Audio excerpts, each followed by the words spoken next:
This is the aftermath of August 1947. Across the Indian subcontinent, millions of people were forced into camps like this one, stripped of their homes and transformed into refugees in a matter of weeks. The human cost was staggering. As the subcontinent split, the number of displaced people climbed to 15 million, with an estimated 2 million lives lost in the ensuing chaos. At the center of this disaster was a single line drawn on a map. Cyril Radcliffe, a British lawyer who had never stepped foot in India, was given just 5 weeks to decide the fate of entire provinces. This rushed timeline was a complete departure from the original plan.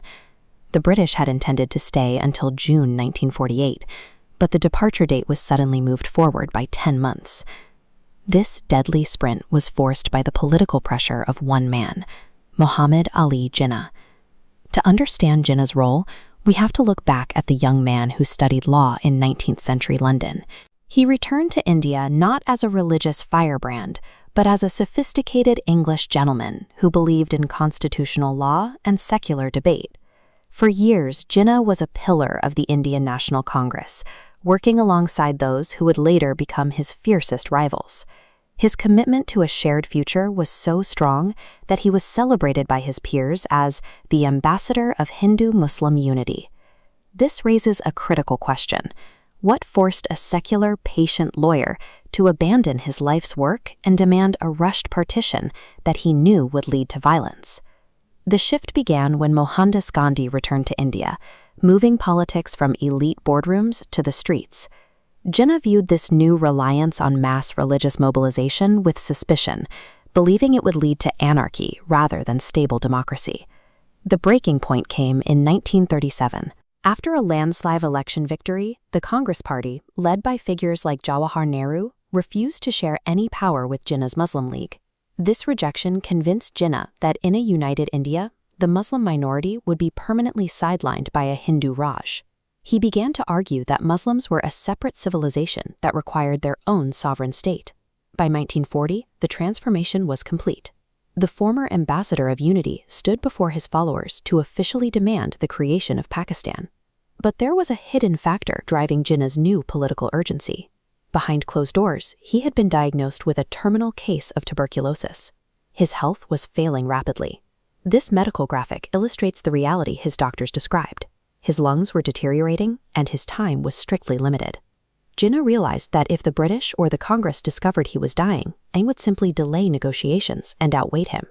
To secure Pakistan, he had to hide his condition and force a resolution immediately. This biological clock turned his political strategy into a desperate sprint. In August 1946, he abandoned the legal debates of his past and called for direct action to secure his goals by any means necessary. Jinnah's push for a quick resolution carried a heavy price. The following 72-hour bloodbath in Kolkata left 5,000 dead, signaling that the era of patient negotiation was over. The scale of the killings terrified the British leadership. The new Viceroy, Lord Mountbatten, arrived to find a country on the verge of a total civil war. Fearing he would lose control, Mountbatten made a panicked decision. He moved the British departure date forward by 10 months, announcing that the handover would take place in August 1947. This decision left Cyril Radcliffe with no time to understand the terrain or the communities he was dividing. He was forced to draw the border almost blindly across Punjab and Bengal. The result of this haste was a catastrophe. Millions were trapped on the wrong side of the new line, leading to the sight of trains arriving at stations filled with the bodies of those caught in the crossfire of the rushed partition. Jinnah's gamble eventually succeeded. By forcing the timeline, he successfully carved Pakistan out of the British Raj. But the victory was short-lived. Just 1 year after the partition, in September 1948, the disease he had hidden for so long finally claimed his life. The new nation he had rushed to create soon fell into a cycle of instability and conflict, losing the secular vision Jinnah had initially championed. The 1947 partition is frequently defined by its massive religious scale. However, the frantic 5-week deadline that caused so much of the displacement traces back to the medical secret Jinnah took to his grave.